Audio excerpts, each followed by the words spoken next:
Tive a oportunidade de fazer um certo contraponto pelo deputado Paulo. Concedo a palavra, gentilmente, ao deputado NVR. Senhor presidente, primeiro eu vou dividir minha intervenção em duas partes. A primeira, o que está sendo construído aqui, é uma subcomissão provisória para discutir o assunto. Nós estamos antecipando. Caberia ao nobre deputado participar da comissão, assim como de outros partidos, e debater. Isso aqui é o parlamento, aqui a gente parla, a gente reflete, a gente mostra nossas diferenças, como o deputado, de forma brilhante, está mostrando agora, mostrando-se um liberal. E isso é positivo, aliás, a casa é essa. Não há lugar melhor do que isso para se fazer. Então, a sugestão talvez seja, ao invés de se votar contra uma subcomissão, que não é o adequado dentro do parlamento, assim como se vota contra requerimentos, até porque o requerimento é o debate, é que Vossa Excelência participe e faça essa reflexão interna. Então, me permita, com todo respeito, é assim que funciona o parlamento. Nós não somos executivo. Essa pressa, não, sim, isso é o executivo. O parlamento, não. O parlamento é a casa do debate e da reflexão. A pressa em se resolver e falar pouco e não se debater é no executivo. Aqui não é essa casa. 2, que é importante. Eu vou citar um autor, acho que deve estar vivo ainda, ex-ministro da Educação, próximo do pensamento de Vossa Excelência, Paulo Renato de Souza, do PSDB. A tese de doutorado dele deve ter sido escrita na década de 80, a tese de doutorado dele. Emprego, salário e pobreza. É simples. Para chegar ao pleno emprego, tem que ter demanda.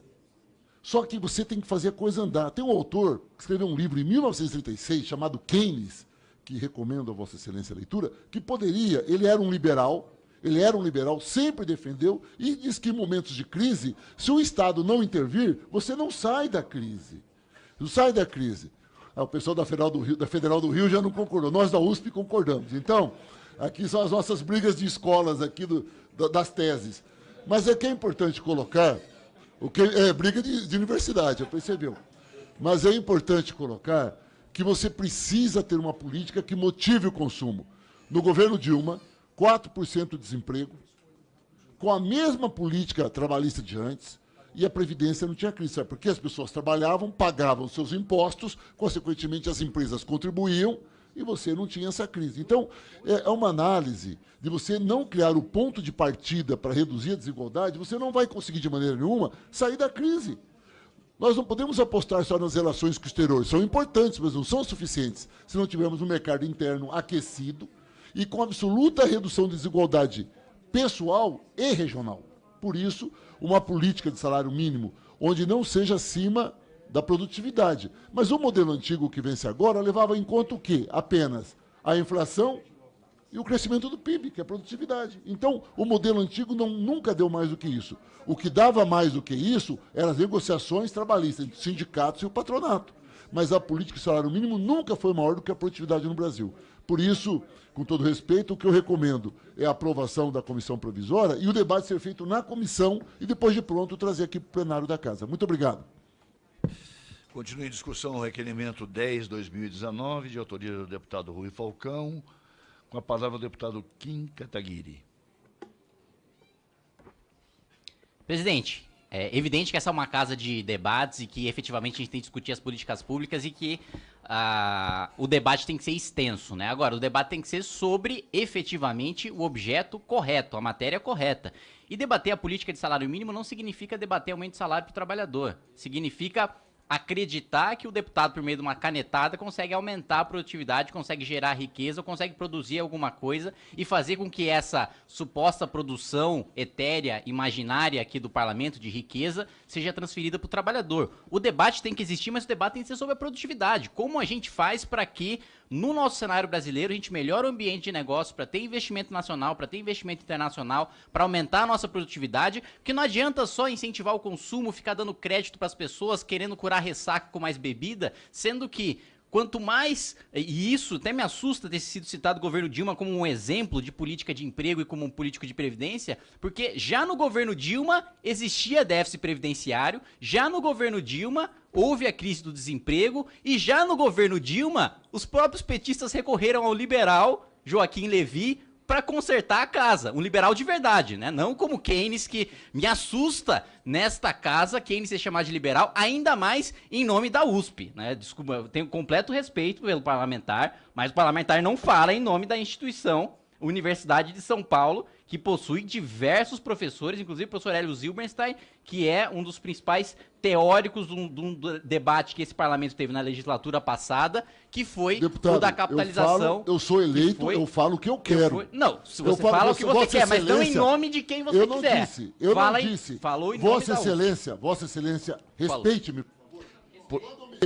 Quando eu me refiro ao nome do deputado que estava... Por gentileza, deputado Sérgio. Eu entendo que o deputado Sérgio foi citado. Eu lhe concederei imediatamente após o deputado Kim terminar sua manifestação, a quem eu peço uma certa brevidade. Pois não.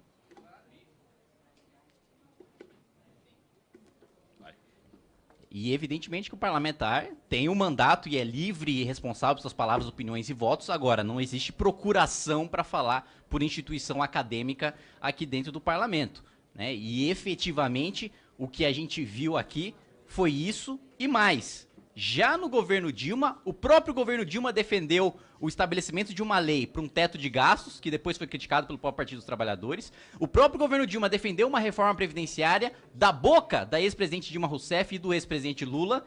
E depois, quando a batata quente saiu do colo deles, quando eles saíram do governo, na oposição partiram para a irresponsabilidade para falar que não tem déficit, para corroborar narrativas mentirosas e terraplanismos contábeis, para falar que a gente não precisa fazer reforma nenhuma. Mas fato é que para aumentar emprego, a gente precisa incentivar e estimular, através do ambiente de negócios, a iniciativa privada. Não é aqui no parlamento que a gente vai gerar riqueza e na canetada aumentar salário de pessoas. A última vez que a gente tentou fazer isso aqui, a gente se encontrou no mesmo estágio de inflação de 10% e o desemprego recorde durante o governo Dilma. Certamente o deputado Pedro Paulo vai concordar de que, assim como o deputado Paulo Ganimi teve a oportunidade de fazer um certo contraponto, a gente conceda a palavra prioritariamente ao deputado Enio Verri. Com a palavra, deputado. Senhor, primeiro peço desculpas. Não é o meu histórico aqui nessa casa. Segundo, o nobre deputado tem o direito de ter a opinião dele e cabe a mim ouvi-lo e fazer o debate no mesmo nível. Eu quero esclarecer ao deputado que só peço que ele não coloque palavras em minha boca. Eu fiz uma brincadeira ao deputado Pedro Paulo, porque há uma brincadeira sobre de que escola que você veio, como você pensa. Tanto que ele entendeu, que um brincou com o outro, sorriu, né, e depois o deputado que é de outra escola de formação também sorriu, né, então foi apenas uma brincadeira de pessoas que brincam, eu sei de tal escola, eu penso assim, você tal escola. Isso é comum para quem tem alguma formação ligada a uma escola. Eu não falei em nome de uma escola, eu falei em nome da minha formação. Então, se alguém entendeu isso, eu quero, com muita elegância, pedir desculpas. E gostaria que a comissão mantivesse essa elegância que sempre manteve, da divergência, porque essa é a casa da divergência, essa comissão tem uma divergência gigantesca, e respeito nunca faz mal a ninguém. Por isso, de novo, peço desculpas que eu fui deselegante dessa maneira, e peço, não coloquem, por favor, palavras em minha boca. Eu tenho quase 60 anos de idade, não preciso disso. Muito obrigado.